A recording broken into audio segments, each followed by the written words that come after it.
We're looking at the iPhone 16e. This is a 128 gigabyte model. Let me show you. This is the 128 gigabyte model with black. This is a black color version.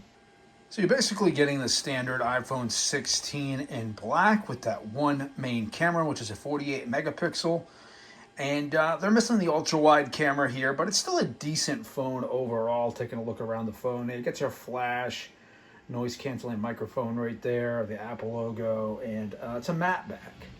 This phone comes with a 6.1-inch OLED display, and it does have some notches on here. You do get that iPhone 14 notch, as you see right here at the top, but it's not as bad as the iPhone 11 or 12. And it's a pretty sleek design running iOS 18. Looking at this phone in its full glory, we got the US cellular version, but this is also considered an unlocked version as well. As you can see, it kind of has the iPhone 14 look. You got Type-C on the bottom with stereo speakers.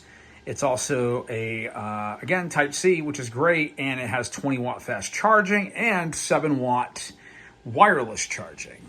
Nothing at the top. Around the corner, you have your power button.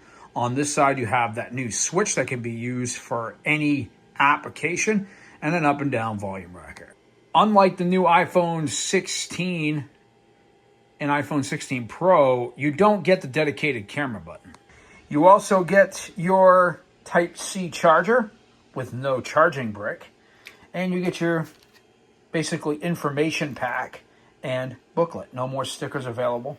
They're trying to go this eco-friendly route, and that's pretty much what you get for $600. Looking around the phone, you got your iOS 18.4 here. You got all your latest Apple applications. So you pretty much got an up-to-date iPhone here running the latest software. You're running the same A18 chipset that is found on the iPhone 16. It's got one less core, but you're not really going to notice that unless you're gaming. Who is this phone for? Well, this phone is for anybody who's on a budget. You can have this on other carriers for anywhere from $199 by porting in a phone number through Metro by T-Mobile or Boost Mobile. You can also get this, you can also get this version for around $399. I would say if you do have the money, look at the iPhone 15 from last year.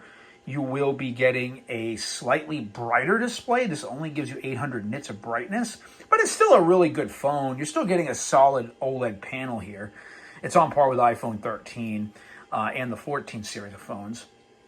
You are getting the notch, no dynamic island on this device. You do have the same performance overall. You do have Apple Intelligence on board. And it's got 8 gigs of RAM and 128 gigs of storage. There's also a 256 gig model. So just be aware of that.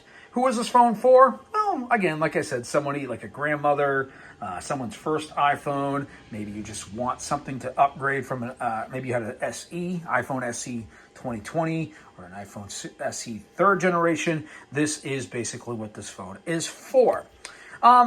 Here are the downfalls for this phone. You're not going to be getting MagSafe.